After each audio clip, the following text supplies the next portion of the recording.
And hello there, guys, and welcome back to the second installment of, well, we're kind of still TBD on name, but the Basement Dolphins edition. I'm proud to announce that I'm here for the first time. My name is Juan C. Exclusivity, as I am known on Twitter. I got with me left to right Ant. Shout out to Ant. I got 416J, JMV, and Nando. Fellas, how we feeling tonight? Feeling good. Good, man. Chilling, man, chilling. Good. Lit, Feeling lit. great. Feeling great. So we got a lot to talk about. I feel like we got a good amount of content to discuss. Um, Before that though, we definitely do got to pay some bills. So I'm gonna just toss it out to my dog Ant. What's going on? Shout out the first sponsor of the basement. We got, of course, Simple Health Advisors. Listen, y'all, they make personalized health insurance advice just to fit your needs. We got all their good stuff in the description. They got their email, their phone number. All that stuff is in the description. So make sure y'all check them out down below. Yeah, and shout out to them. Appreciate them. And all right, like I'm more of like the rip the band-aid type of dude. So we've obviously heard a lot of good things from the running back room. I think we did a lot of improvements over the year. I mean, over the offseason, where we kind of essentially cleaned house because I don't think anybody here just thinks Gaskin or Ahmed really makes this team. Ahmed Right, has a so- chance, but not Gaskin. Not Perfect. Gaskin. I'm more so practice squad, but same thing, right? Um, but today officially came out that Kareem Hunt was, or no, he actually asked for a trade. He requested a trade from the Browns because they weren't trying to pay him his money for the next deal. The Browns said they quickly rejected, but in the event that you could sway them, would y'all do it? Starting off, Nando. Honestly, I would, man. I mean, I think he has extreme upside. He's not that old yet. I mean, what we saw in Kansas City and even the numbers he put up in Cleveland, bro, I think he's the real deal, man. I really do. I like the fact that you can throw it to him. He can run routes. He can catch. He can run. I mean, he's a proven guy. And hey, the way it's been in this running back situation for the Miami Dolphins lately, I'm down bad, man. I'd take Kareem Hunt. No cap. Big facts, big facts. JMV. No, I agree with Nando. Just to continue with what he said, he's a 3-down back. He can do it all. He can run. He has great vision, unlike Myles Gaskin. He can catch out of the backfield. He runs great routes. He's explosive. He's been consistent year in and year out over the past 4 years or 3 years that he's been in Cleveland, and before that, I would definitely trade for him. And we have concerns with the injuries as it is. If our running back room is going to stay healthy throughout the whole year, starting with Raheem Mostert. So I would definitely do it. 416. All right, so for me, I think I probably would do it. Would the team do it? I don't think so. I think they like the guys they have in the room. I also think that we have a guy who's played with him before in Tyreek Hill who might be pushing for him. Who knows? So just something to note there. And for me, I would do it, but it depends. I need to know the contract money. That's not going to be some crazy stuff, as well as I need to know if he wants to stay here long term, like I just said. So I think it's important to know that information. So it's also important to note that the Browns declined, and obviously they want to try and keep him as bad as possible. So would I do it? Probably, as these guys just said, he's a great running back. So, and he fits the scheme. Like, you can see what he could do in the scheme with the outside zone. So obviously he fits, and we'd love to have him. It just depends on how much it would cost to get him, because you would have to give up some sort of asset to get Kareem Hunt. So it depends on the asset, depends on the contract. And would I do it? Probably, but I don't think the Dolphins will. And Am I the only one here that doesn't hate Myles Gaskin? I feel like he's straight. yeah, You're definitely the only one. Yeah, for sure. Listen, the only one. I'm certainly not saying he's good by any means, but I thought he certainly fulfilled a need. I wouldn't mind if he makes this team. I certainly do like Xavien Ahmed probably a little bit better. But that being said, I certainly would take Kareem Hunt because I definitely am higher on him than the other guys. Obviously, I think we kind of all like Raheem Mostert, but we know the injury concerns that he has. I think Kareem Hunt has some injury issues too. I know he played 8 games last season, but he did play 16 the year before. But I just don't think the extra depth can hurt. He's probably the most proven guy that we have there. And I know he didn't get his shine necessarily in Cleveland with Nick Chubb there. So I'd take Kareem Hunt. So I don't know if that was just too easy of a question, but we all agreed, and I don't like that. So I'm gonna stir the pot, and I'm gonna go ahead and say, so if our top 4 running backs right now are Mostert, Chase, who would be our third? What would you Michelle, say? Sony Michelle. Sony, and then fourth would be One of Ahmed, Gaskin, or Zaquandre White. okay. You bring them in, and then you trade for Hunt. Who are you not bringing on to the 53? Probably Sony Michelle. Like, I guess, because he's like the change of pace back. So probably Sony Michelle. Or you just carry 4 and then none of Gaskin, Ahmed, or Zaquandre White make the team. That'd probably be the easiest answer is you bring on Kareem Hunt and then you keep those guys. That's probably the route I'll take. Fair. Before anybody else answers, I just want to point out that you would have 4 running backs that not a single one plays special teams. Nando, go ahead. Man, that's dicey, man. That's I'm not even sure. I'm not even sure how I could even rock with that. I mean, that if you put it that way, I mean, this is the exact reason I thought the Dolphins themselves wouldn't do it. Like, would I do it? Sure, but I don't think they will. Yeah, I could see that. I think they're kind of stand-packed, though, honestly. Like, this is something that I would like to see done, but I really don't think that they would. I think if they wanted it, rumors probably would have started flying around. I think Mike McDaniel likes this group of guys that he's got. He's willing to work it out and figure it all out. Well, he knows Chase Edmonds, right? He knew him as they were division rivals. So I think he saw Chase Edmonds and he thought he was being underutilized. So I think they do like Chase Edmonds. For me, I think he will be RB1. Not RB1, obviously, because it is a rotation, but he will be up there getting touches. So I think he has his guys that he likes and that he thinks are being underutilized. So again, like I've said so many times, I think he likes his group as it is so far. And who are you putting on the top block? Well, first, I want to just address Kai's comment here that said, no way you said you like Gaskin. First of all, I did not say that. I said I don't hate Gaskin. And the reason being, that's the man that came in and replaced Kalen Ballage. And anybody on this planet is a better running back than Kalen Ballage. That's why I said I don't hate him, because at least he got rid of him. As far as that being said, Gaskin probably is on his way out the door. Just because I think the other guys ahead of him are a little bit better, or at least do different things better than him. So I'd probably say he's on his way out the door. Fair. I mean, that's really all we really got about Kareem Hunt. I mean, I personally don't think the Browns are going to do it at all. I think they're going to love that 2 running back system, especially with Jacoby potentially going to start, 6 to whatever games they end up doing. So I think they're going to just stay packed with that.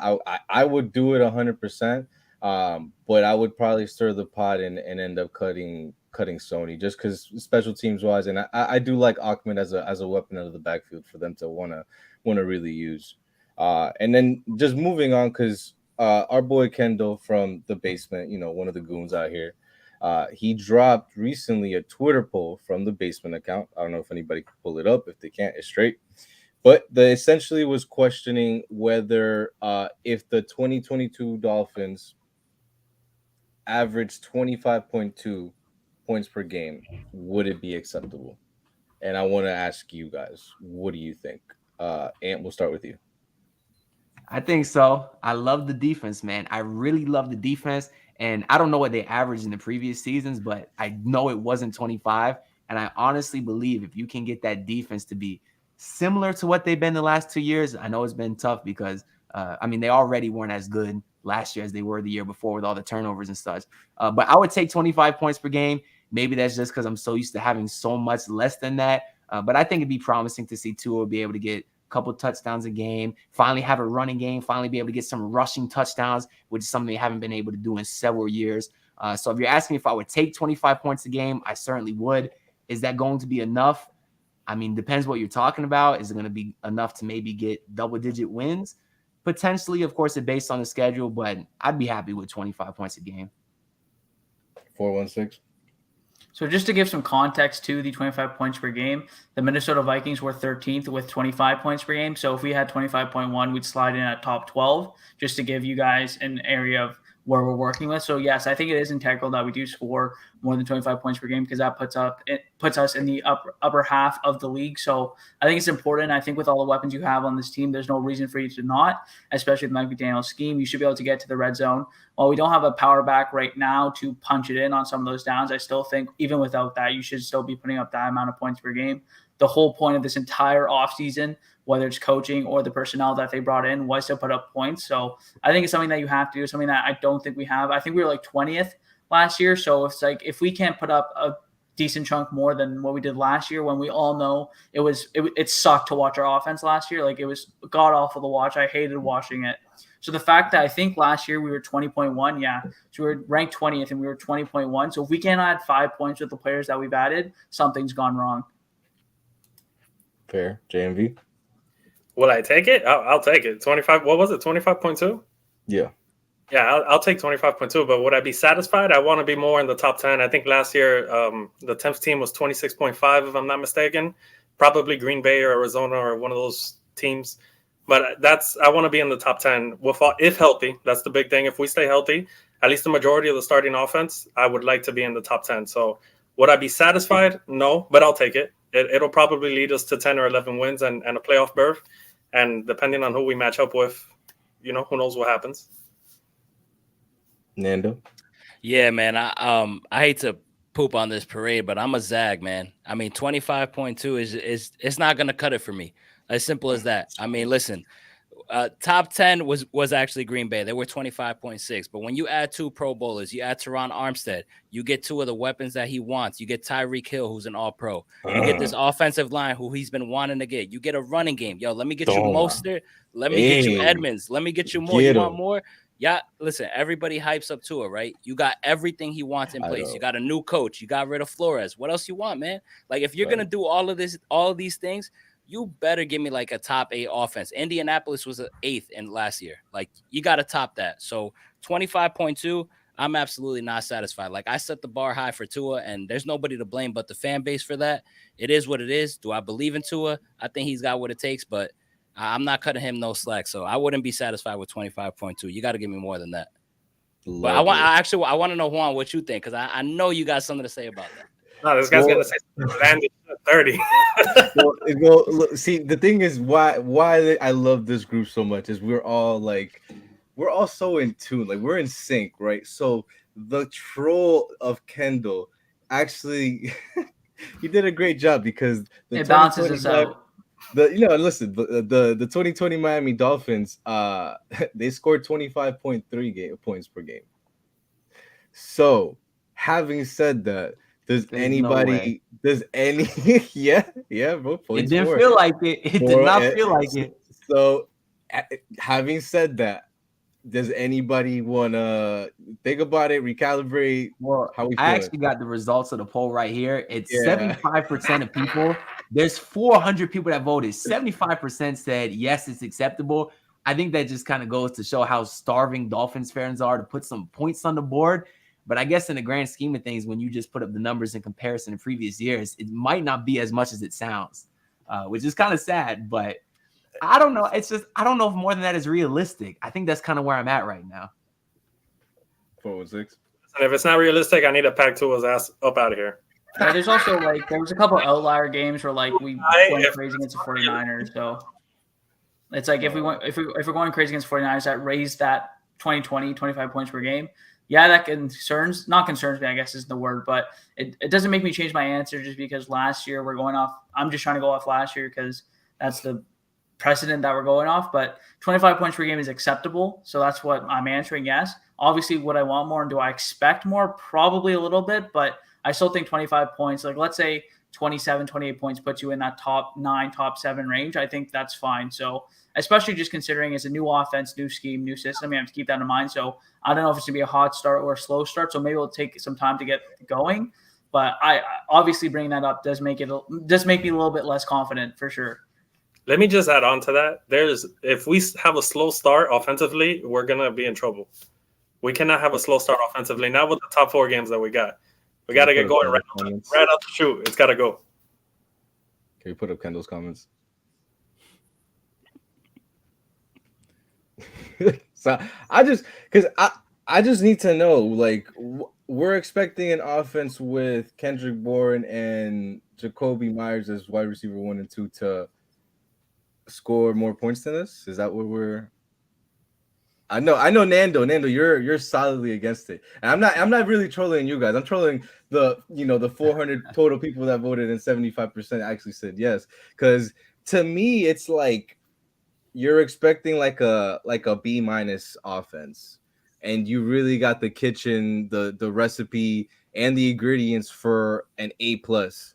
Like, I'm sorry, like I look around the league, I don't see many teams. I don't see any single team. I'll say it like that. I don't see a single team with the amount of speed that we have at our top 2 wide receivers. Well, Not a Juan, what single one. number is acceptable to you? If you had to give a points per game that you would say this is acceptable, this is Minimum what we can expect. 27. 27. So that puts us Fair. top 5 Minimum. basically, which is That's like my- so you're expecting to be a top 5 offense, which Yeah. is up to you, I guess.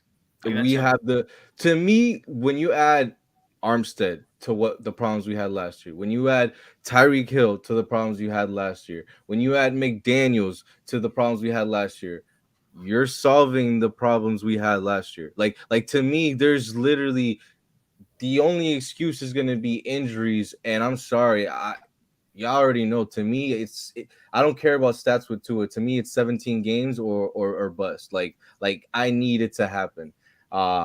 Which I think we talked enough about the offense, like in general. But we can start kind of doing some breakdowns, especially now that we talked about Tua, because that's meat on the bones for me. But as much as a lot of people think it pains me to say, Tua overall has had an up camp, right? We can all agree to that, right? stock up, stock up. He does, Right. but I don't care about camp either. Like I need to see it on the actual. Yo, it's crazy. is- People I overreact love to it. camp. It's like I'll take one preseason game over most of camp, to be honest with you. For sure, 100%. It's- preseason. Tua had a good preseason last year, and what happened in the regular season? I don't care about preseason either. Well, Juan, you weren't on the last stream when we talked a little Tua. So what do you think about Tua, man? You up, you down? What you thinking? I'm not gonna give him the time to get to the top 12 quarterback I think he can get to. To me, it was always year 5 or start 50, where he was gonna be that top 12 quarterback, and I don't have it in me to wait another year and a half, 2 years for it. Not just that, but like on top of that, like he has not been he's been a disappointment as a top 5 pick. I don't care what anybody will try to tell you or will try to sell you. As a top 5 pick, you expect more. You expect somebody who's going to lead your team, not be led to the win. And I understand the circumstances. I don't like to say excuses or reasons, the circumstances that he faced.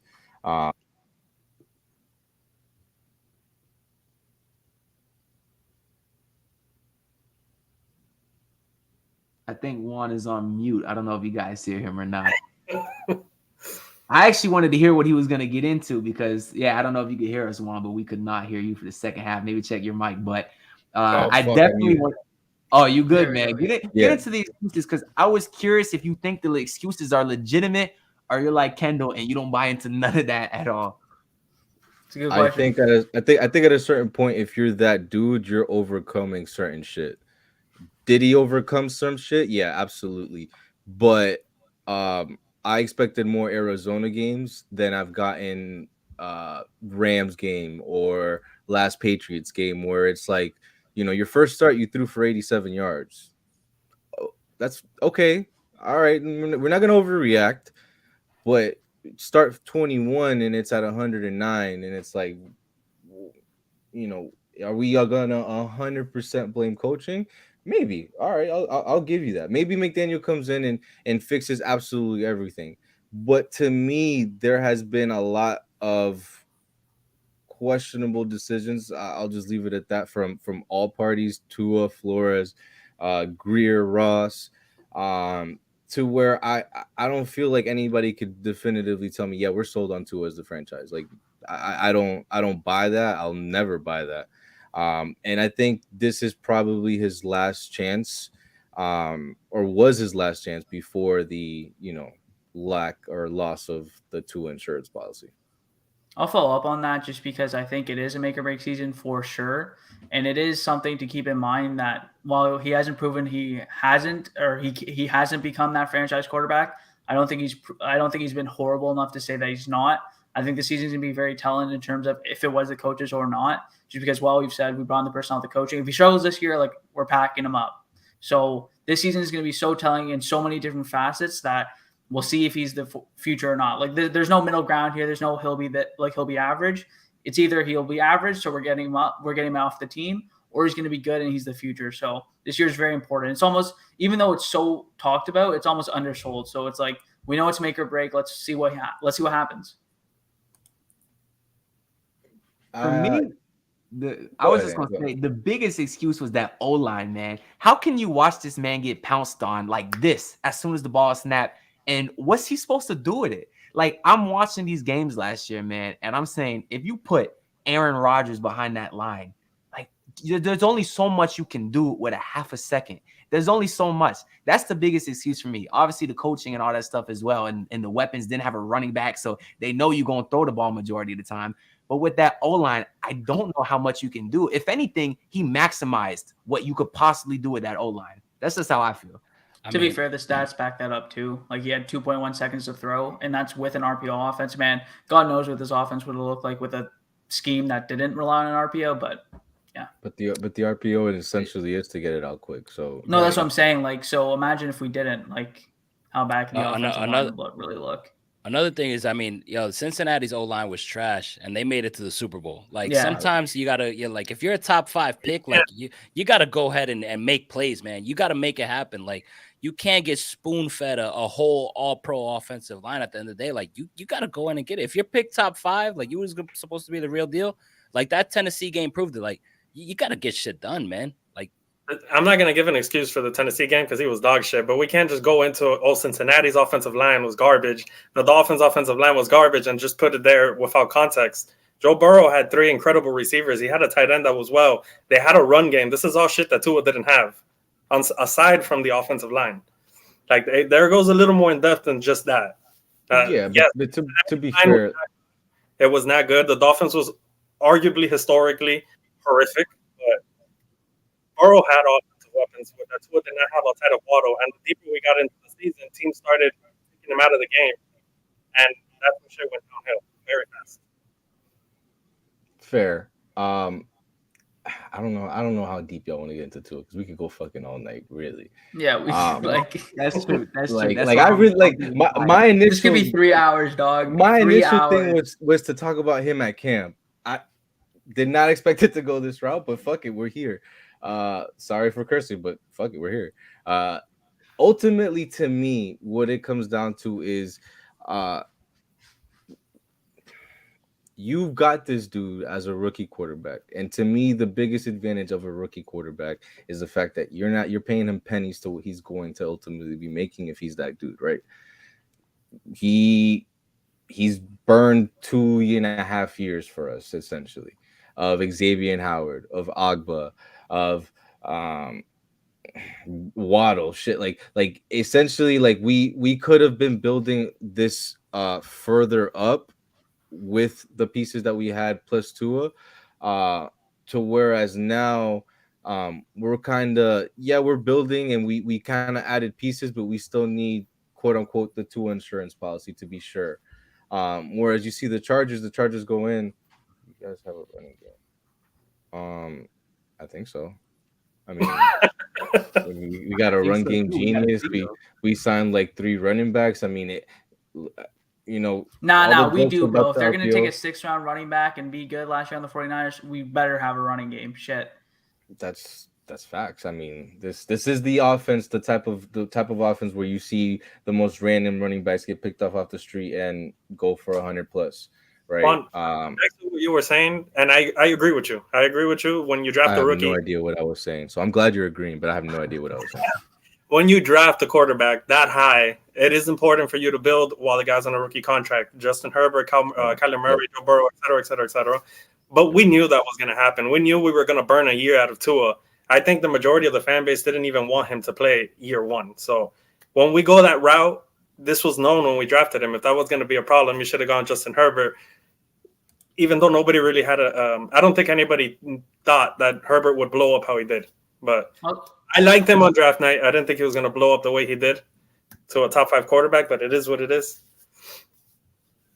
I got a question. I know JMV's answer since he's literally wearing the jersey. But did any of y'all want Herbert over Tua on draft night? No, that's something I like to think too. Sorry, I was very, very close. I was very close. Justin Herbert is the rare case where he got better when he was in the NFL. Obviously, it was due to scheme and coaching, which we won't get into. But he's the rare case where he actually looks better in the NFL. I remember when he first came in when Tyrod Taylor got stabbed or whatever against the Chiefs.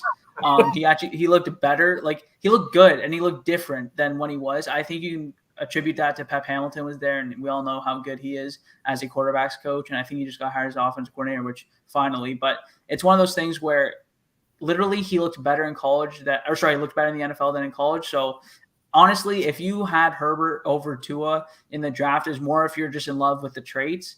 But football-wise, it was actually pretty clear that was Tua. Again, obviously in hindsight, now we know Herbert looks better, of course. But at the time, I think it was like a very rare case. I think 99% of people are taking Tua at that point. I was close. I'm not even going to lie to you. I was like 60-40 Tua over Herbert. The injuries scare me. The injuries still scare me. It's still a huge concern to me. This guy has gotten hurt. It's not even on game day. Like, the Buffalo Bills game was probably the only time that he got hurt in game. You had the whole finger injury on his rookie year. I think before we played the Bengals and he missed the Jets game, that was in practice. You had the same thing this year. The injuries worry me. They worried me on draft night. That's why I would have been okay with Justin Herbert, because Joe Burrow was not an option. And I didn't like Jordan Love and Jalen Hurts and whatever, but I would have been okay with it. I had Tua over Herbert, but I was close. That part. Herbert would have been better than Tua on the Dolphins, but he wouldn't be as good as he is on the Chargers, if that makes sense. Yeah, I agree. I mean, Obviously, because it's been Tua. Like, I mean, Yeah. like, but no, I definitely wanted Tua. That's probably why I'm so anal and so, like, insensitive about, like, he has to perform, just because for the first time and I don't know how long we as Dolphins fans, I mean, I don't know how you guys felt, but we as Dolphins fans got the prize, like, tank for Tua, and we fail, and it's like, holy, he falls into our laps. Like, is this the sign that, the sea is parting and the whatever at that time 17, 18 years of no playoff wins was going to finally end? And I don't know if he was, like, sold as a savior, because, like, I'm gonna keep it a buck. I don't really watch college football because I'm not really with the narratives. I'm not really with all that shit. I do not care what you really did. I don't care if you got the Bolitnikov or the Ray guy or whoever, Ray Finkel. I don't know. I don't care. I need to see it on a field. I need to see it, like Senior Bowl. Like, I need to see it in real situations, because against NFL talent, yeah, like, and for not for nothing, like, the few games that I could tell you I did watch of Tua were, I think, the Clemson game, the LSU game, and I it was whatever. I got the hype. I saw the plays. I saw how he moved, and I was interested in it because he was quick, he was accurate, more so than anything we've ever seen, right? And he did look like, damn, I mean, fuck it, he looked like Russell Wilson. I'll say it, like, just a lefty. And I think I just got sold as the savior, where it was like, no, he's like a legit project,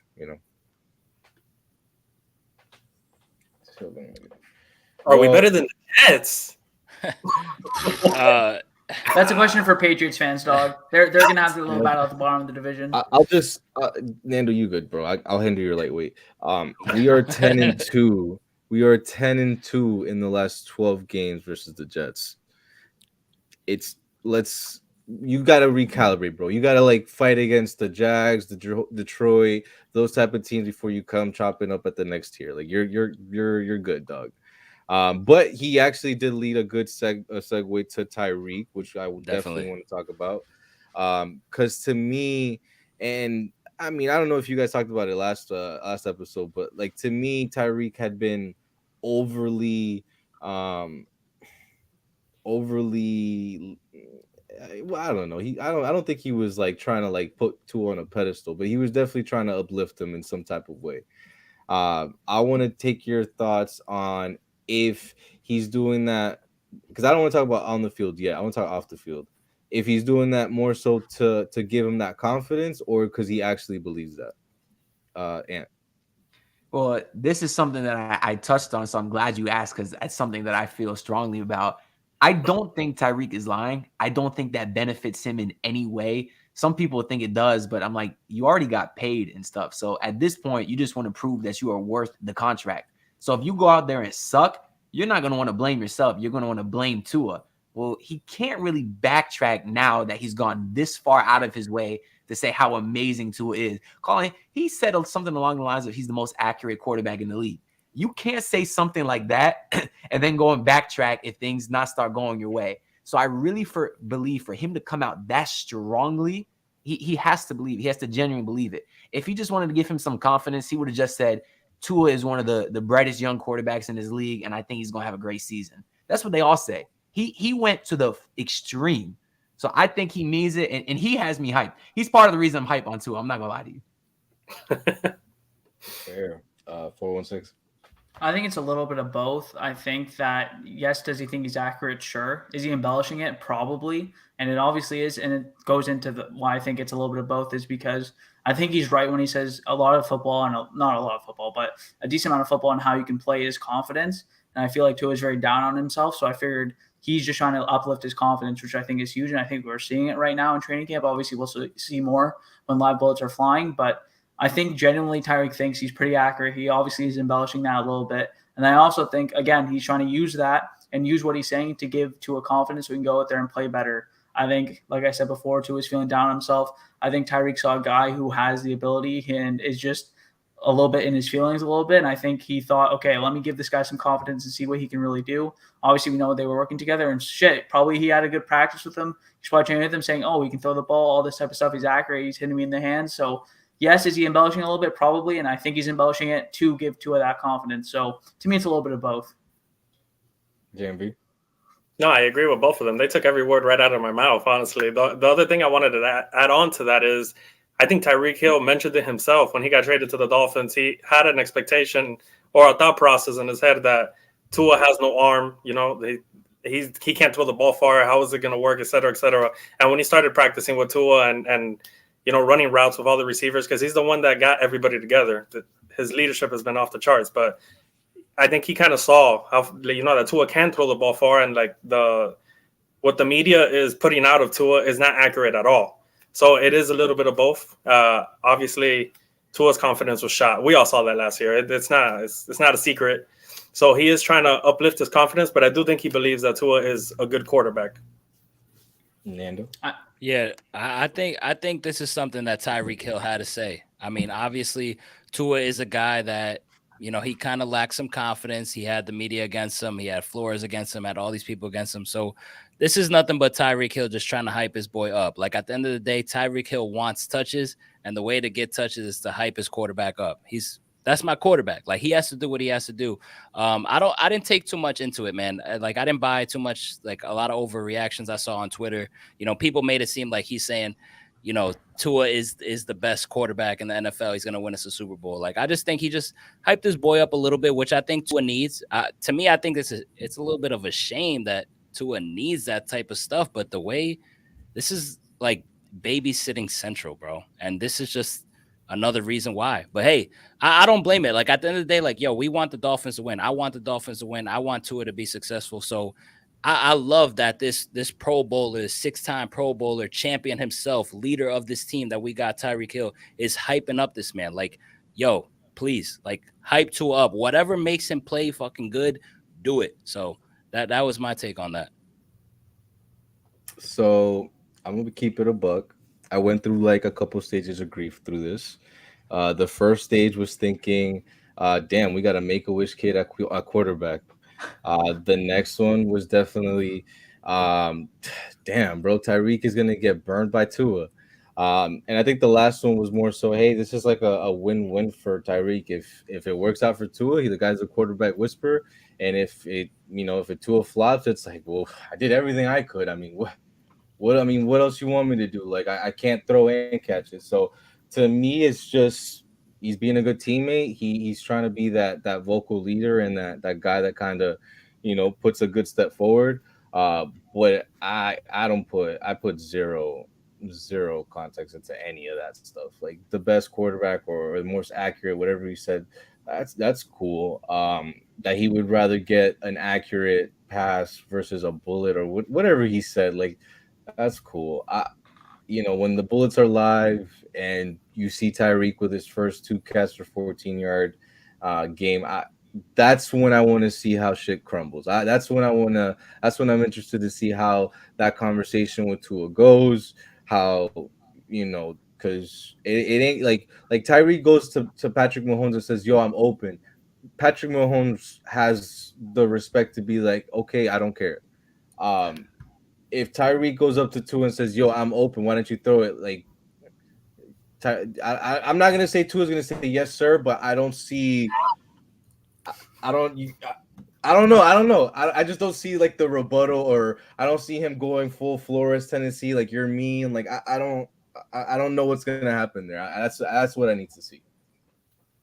Yeah, you guys talked a lot about confidence, which is a good point, and I'm two sides on that because obviously I think it was Jay said he's in his feelings or something like that. Which part of me wants to say, obviously he's a young kid coming into this league, and his head coach, his leader, did not even like him, was trying to force him out the door. But then also I want to shout out Kendale again because I do agree with him here. He said if Tua lacks confidence, he ain't the guy, which is true. Flores did not like Tua because he was ass, at least at times. And if I was Tua, you would have liked to say, all right, you know what? You think I'm ass? You want me out the door? Let me go on the field every day and let me ball out. Let me show you that you're wrong. But he did. He played golf on game day. He did do that. I'm not gonna get in him for the golf, man. But at the same time, I do agree with Kendale. I do agree with you, Kendale, because I don't want someone who crumbles at the first sign of someone talking crap. Now, it is your coach. That's why I lean a little bit the other way. But at the same time, just shut up. Like, just ball out. Like, forget what they say, man. So, but it's a big issue. So it's important that Tyreek did come out and say that as well. So just the issue, just from this Tyreek standpoint, I really like the fact that he came out and said that too. So shout out to him too. I think we talked enough off field. Now on field, obviously the video heard around the world that was not credited correctly. The one in question that we're talking about for the 65-yarder for Tua to Tyreek. I don't know how you guys are seeing the offense kind of shape up. The way I'm looking at it, I definitely see a lot of 3-4 play drives where it's run, 30-yard, 40-yard touchdown. How do you see Tyreek kind of gelling into this offense? And we'll start with Nando. I think this is a wait and see approach. Like, honestly, it's training camp at the end of the day is very what do they call that word? That's slow. Vanilla. Like, I don't think Mike McDaniel is really showing all the bags and his tricks. I think he has a lot in store. I don't think we're seeing too much of it. I think it's going to be a very explosive offense. I think he's going to have a lot of tricks up his sleeves. Like, I don't think it's going to be one way or the other. I don't think it's going to be run heavy. I don't think it's going to be pass heavy. I think it's going to be a mixture of both. And I think we just have to wait and see. Like, once I see some preseason games under their belts, once I see how Mike McDaniel actually coaches in these preseason games, I'll be able to get a better feel. And I haven't personally been to training camp live just yet. So, I'm a little bit iffy on it. I don't know if I could lean one way or the other until preseason comes. Fair. JMV? No, I think he's going to be a huge part to our offense this year. Whether the ball's coming to him or it's not, he's going to open up Jaylen Waddle and Cedric Wilson. And it's the speed on the field itself is going to open up the running game. So I'm excited. You know how I feel about it. Tyreek and Jaylen Waddle, both 1,000 yards. That's where I stand. Love both it. At the same time. What about touchdowns? That gets a little more tricky. Fair. I need to see how we play in the red zone. I don't know if we're going to be more pass heavy in the red zone and play action and RPO, et cetera, et cetera. Last year we were more pass heavy when we got into the red zone. This year we actually have a run game now. We got three running backs that are all capable of punching it in. So it all depends on that. I don't think either or gets double digits though. I'll be the first to say that. I think they both get 1,000 yards. I think they'll both be in the 7, 8, 9 touchdowns. I'll be surprised if one of them gets 10, honestly. With all of what we have. I'll be surprised. Someone put Royals comment. Brother, put respect on his game. He got 87. Give him them 2 extra yards, dog. 416. Back to Tyreek. All right, let me just add on to Nando's point just because he's very correct in terms of his we don't really know yet. It's a wait and see approach because I do know, obviously, this is just stuff from what I've heard. I live in Canada, so I definitely can't be there at training camp, but I know people have talked about how they're rotating a lot so the starters don't get too many snaps. And when they do, I think there was one practice where Tua had a down practice. I'm not saying he didn't, but people were just saying, well, they didn't give him an opportunity to really dial anything up in terms of going deep. So just keep that in mind. And again, training camp is people overreact to it like crazy. Yes, it will tell you very important things. But again, preseason, like I said before, preseason might tell you more. Like one preseason game might tell you more than all of training camp. So it's a wait and see approach. Although with that being said, if I had to give a prediction, I do think Tyreek Hill is going to be a major part of this offense, whether we use him in the backfield, out wide in the slot. We know that Mike McDaniel has alluded to everybody will be everywhere. I think Cedric Wilson said in a press conference that all the receivers are required to know where everyone should be in case they need to go to a different position on that play. So I think everyone's going to be everywhere. I think that Tyreek's going to be a huge part of the offense no matter where he's lined up. And I think it's just going to be a lot of getting him the ball no matter where we can and letting his speed do the work. Yeah, we got this guy Brian in the comments. Brian, I really am only mentioning it because I really pity you. He has not stopped asking Jets questions. And if that's your team, my guy, then I pity you. Dog. I feel genuine sorry for you because if you think Tua sucks, then Zach Wilson is on a whole other level below him. So that's the answer to your question. So good luck with that. He asked if the Jets wide receivers were better. Like that was an actual serious question. He hasn't stopped. We see you, Brian. We see you. I pity you. That's about it. But I'm gonna piggyback on what JMV said, man. I don't think they each get 1,000 yards just because Tua seemed to really have games where he just targets one guy specifically, and that was Jaylen Waddle. I don't really expect that to change because they have the chemistry. So I think Waddle's going to be the leading receiver. But of course, I expect Tyreek to have a big year. And if anything, his impact just being on the field with that speed and having the top cornerbacks on him, that's going to open it for everyone else. So he'll have a big year, maybe not numbers-wise as big as Waddle, but he'll be just as important, no doubt. Yo, if we're paying Tyreek Hill $30 million or whatever, and he doesn't lead this team in receiving yards, we're doing something wrong. Like that is bad if we're paying him that much money.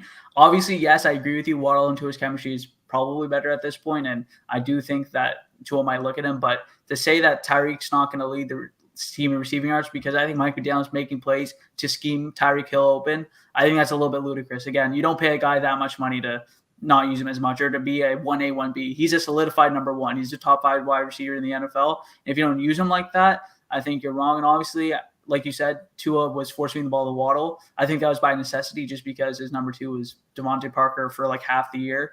Obviously, he got injured a lot. But I just think if you're paying Tyreek Hill that much money, he cannot be not the guy.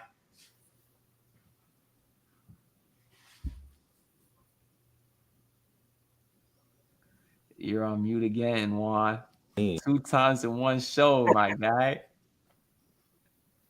Not again, bro. He don't know. He still don't know. That's crazy. It's fixing. I'm good. You good. We good. Back to you.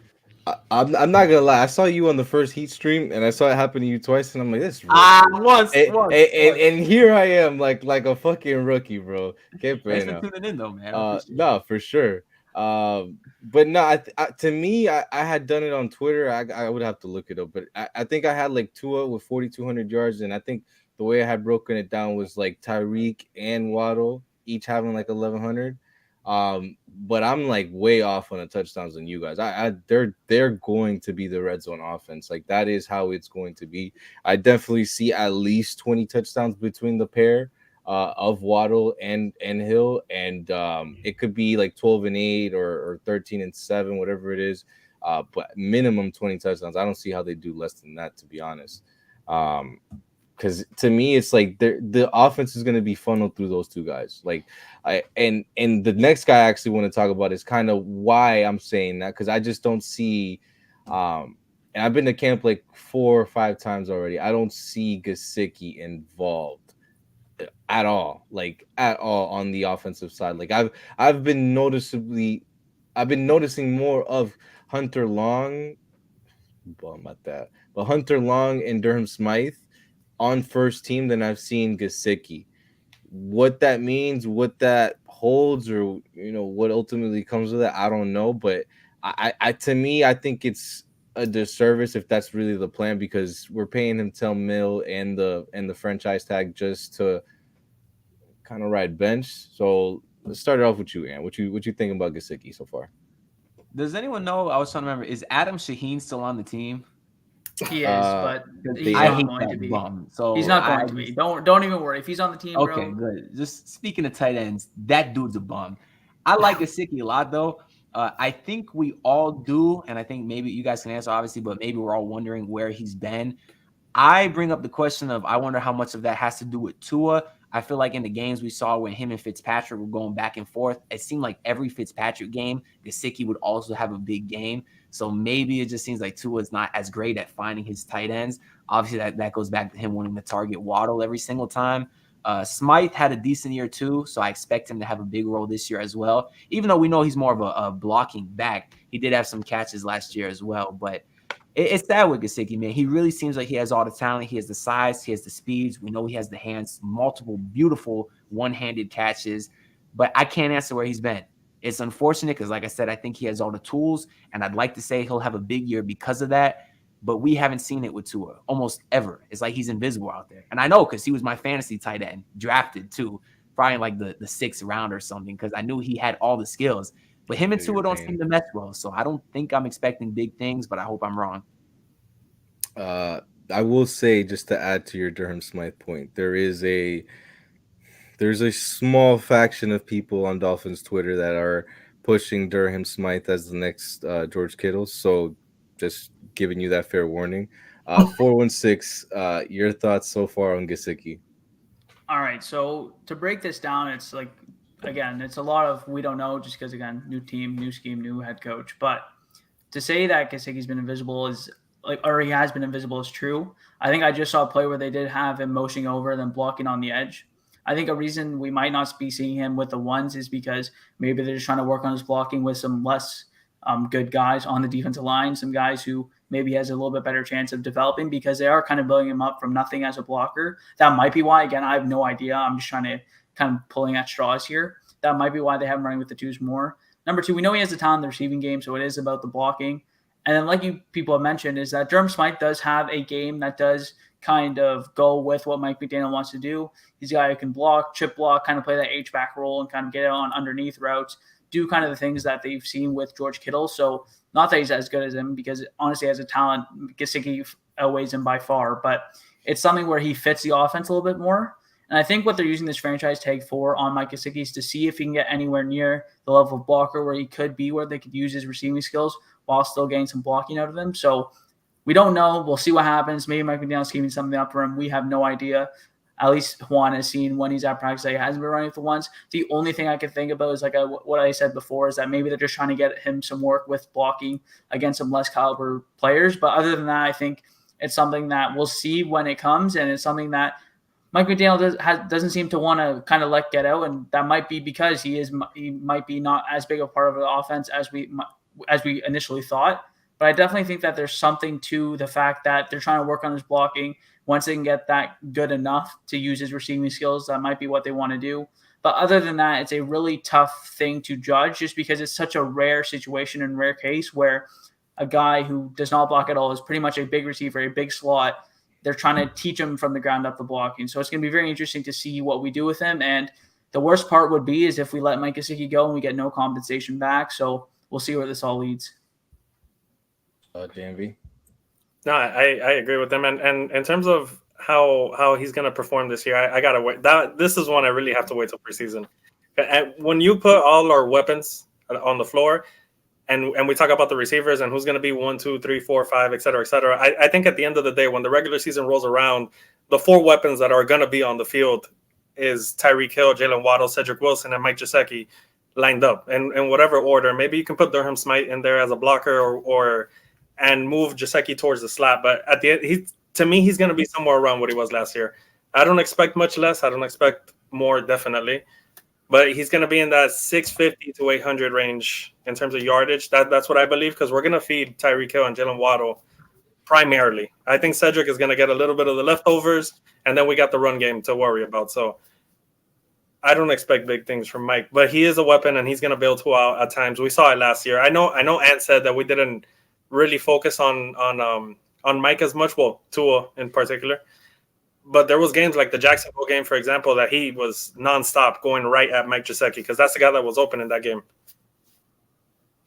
Nando? Yeah, I'm not buying in too much of like this Mike Gesicki struggling at camp and not getting the ball as much. I know that the chemistry is good between Mike Gesicki and Tua. We've seen on numerous occasions Mike Gesicki stands up for Tua, believes in Tua. You know, you can say it's little minimal stuff, but he hypes him up on Instagram and social media and things like that. Those are things that I like to see. I just think this is simple. It's as simple as Mike Gesicki has a problem blocking, and Mike McDaniel knows that, and he's just trying to give him reps, trying to become a better blocker, trying to do what he can. Like, at the end of the day, he would not be here if Mike McDaniel didn't trust him. I think there was like a presser in the offseason where I forgot the exact quote. It was kind of like something like they were questioning, like, do you like Mike Gesicki? And then Mike McDaniel said there's 10 million reasons why we like him, basically hinting at the contract. I think it's as simple as that. I think they know what they got in Gesicki. He's a big play guy. He knows how to catch the ball. He's going to be huge for this offense. I just think they're just really taking some extra time and trying to see, like, can he become a blocker? But hey, at the end of the day, it's rare. It's rare now that you see a tight end that's able to block and catch at a high level. I mean, you got barely a couple guys, Darren Waller, Travis Kelce, and George Kittle. I mean, it's rare that a guy can be able to do two things. You just that's what you got. Like, if you're good at one thing and that's catching the ball, making plays, like I was screaming at my TV last year, feed Big Mike, feed Big Mike. That's just what he's going to be, man. And I think Mike McDaniel's just trying to get the most out of him here while he has the time in training camp. And we'll just see how it goes come preseason. I wish you guys had talked a little longer. I was really trying to get this quote from McDaniel where he was talking about the tight ends, but I'll summarize it in a sense where he was really talking about how the overall culture here for the tight ends before was to just not get beat. Whereas now he's like implementing a style of like, no, we're going to attack a man. We're going to go and dominate a man. And before he had said that, in my opinion, because I am going to shout y'all out, but Kendale and Threat, they lead the anti-Mike Gesicki parade. They had pointed out how he had been quiet, like I think like 3 days ago. And I had said I thought maybe it was more so McDaniel's keeping things, close to the vest, not wanting to give out the whole plan for Mike Gesicki because he is a weapon, in my opinion. But once I started to see those quotes come out from McDaniel, I kind of started to maybe think that it's probably not working out as smoothly as we had probably thought it would.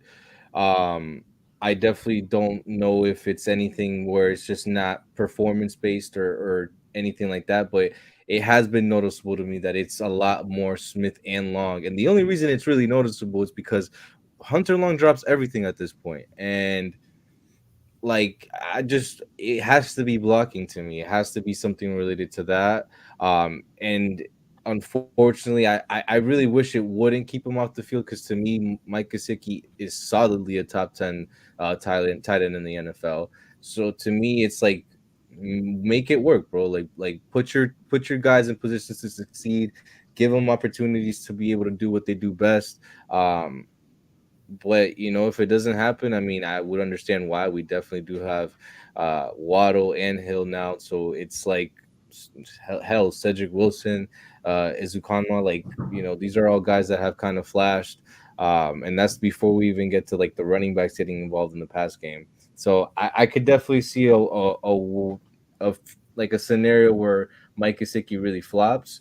I'm hoping it's not, but we can't really do much there. If we're putting guys in situations to succeed as a blocker, is not it. Mike is not. I don't think he's even going to get to the term average. I don't think he's ever going to get there. He's been in the league 5-6 years now. He's still garbage. Blocker.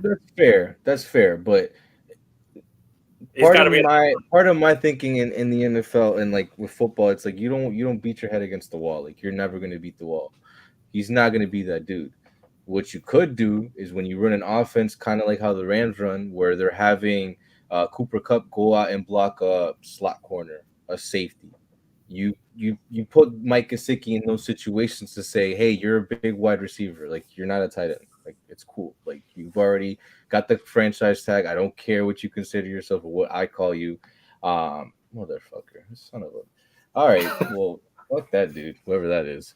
But in all honesty, like, I would love to see us take advantage of it and use him like how he is intended to as a big wide receiver. Because to me, the guy is literally a walking 1100 10 TD touchdown kind of guy. We're probably going to end up having, the curse of the Dolphins where they go somewhere else and be better. Because you put that guy on the Bills, Green Bay, hell, Denver, the Chargers, Bengals, like all these teams, like that's all of a sudden Mike Gesicki's an X factor and game, like wrecking games. But that's just my opinion on Mike Gesicki. We also have haters in this group here. And moving on to what I feel is like a pretty controversial guy. I know we're gonna also wrap it up soon. So we're gonna close it off with our controversial guy here, which I'm gonna name shortly, and then what we're gonna do with the wide receiver room. But the next guy I really want to talk about real quick is actually Austin Jackson. Austin Jackson, for whatever reason, I think a reporter recently called it desperation. I definitely would say that makes sense. Has to me started to turn a corner. Is it the corner? I don't know, but a corner for sure. I want to get your guys' thoughts on if you're getting those vibes, and if you are, what that would possibly mean to the team. Nando? Yeah. So when you take a Austin Jackson first round, you want this guy to pan out, right? Like you want it. It was immediately right after Tua. Like, this is supposed to be the guy that's going to be holding it down, and he's been a complete bust so far. I'm a believer that, you could develop, you could get better, especially after 2 years under your belt. I think Austin Jackson has to prove it to me. I have to see it to believe it, man. I'm hearing great things out of camp. I'm seeing a lot of good things on Twitter. I'm seeing reporters like speak highly of him, but this is something that I have to see for my own eyes. Again, I have not been at training camp, and there's yet to be a preseason game to be played. I'm going to keep an extra eye out on not only him, but the entire offensive line. And throughout preseason, that's when I'll be able to judge that 100%. I'm scared, man. I'm hearing great things, but hey, when the hell have we had a good offensive line? I mean, you could argue that Jay Ajayi season with the unicorns out there, they were but I can't. I refuse to believe that this dude has turned the corner, man. I'm not going down that hole. I got to see it, and I can't just see it off one preseason game. You got to double up. You got to go 3 games. You got to show me through a good stretch of time. So I'm gonna pass this one along, man. Love it. JMV. Yeah, I do not believe in Austin Jackson. I do not. I hope you're right. Love it. I hope there is a corner, and if there is a corner, man, that corner is average. You guys remember Billy Turner? The one that went to the Packers, the right tackle. That hopefully at best I don't see. If you sucked at left guard, I don't know how you're gonna be good at right tackle. I just don't see it, man. I don't see it. He's played 20 something games in his career, 26, 27 games. He's been bad for like 90% of them. So I don't see it, man. Fair. 416. Okay, so I'll say he's trending upwards, but that doesn't mean shit because you're starting from 0, so he's still like not that great, but he's trending upwards. I think it's something that you need to see in the regular season. It's cool to say that he's trending upwards now and that he's doing good in practice, but he needs it, like I think Nando said, you have to do it in live games. So if we see it for the first 4 games of the season, I'll be intrigued, and then we'll see what he does for the rest of the season. It's fair to say that he's trending upwards. I think it's important to say that he's trending upwards, but none of this matters. Literally none of this matters until we get to live bullets. So we'll see what happens with that. What I will say is that I'll bring up Lee Meikenberg really quickly is to say that we have 2 young guys who I think we were both hoping that coaching could do something with. And I think some of us thought that with Austin Jackson's build and his athleticism is very prototypical for what Mike McDaniel would like to work with.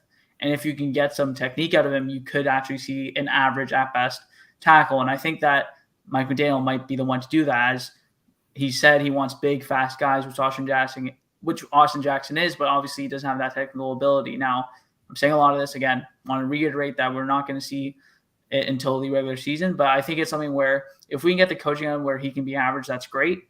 And I also think it's something where if he can be that average player at that right tackle, especially considering that people are saying like are worried about left guard versus right tackle, left tackle versus right tackle. His technique wasn't there to begin with, so it's not like he's going to be changing stuff up. It's like you're breaking him down to 0, and then you're building him back up from there, which I think might be one of the reasons they're moving him to right tackle, is because they can start fresh, start from a whole new side where you're kicking in a different direction, you're putting your hands up, you're doing everything in a different direction, so you're building him up from 0, which I think is what the coaching wants to do with a guy like Austin Jackson. So he's trending upwards. We won't see until live bullets are flying. I think our offensive line coaching is incredible on this team. You have Matt Applebaum, Frank Smith, and Mike McDaniel all working together to try and unite this offensive line. So they're obviously smarter than me, but I will say he's trending upwards. We'll see what happens in the regular season. So it's kind of an incomplete for me so far. Yeah. Well, first, shout out Threat. Shout out Swan. Thank y'all for tuning in, man. Members of the basement as well. Second, I want to say, man, that's a lot of talk about offensive line in training camp. Like, we talk about turning a corner for a lineman in training camp. What the hell does that even mean? Like, that's one of the dumb things these reporters be putting out there just to get some content out, bro. Like, listen, I don't care about the offensive line. Jackson had a good year, then he sucked. So did Solomon Kinley, Robert Hunt, all those guys, all right? Just don't get 1,000 holding calls next season, and please don't be an illegal man downfield when we have a nasty touchdown play. If they don't do that, I'm happy. That's all I got to say. And don't get Tua killed from the blind. And don't get Tua killed. That's it. Yeah, I agree. But I think we're gonna hold off on the wide receiver room until next episode.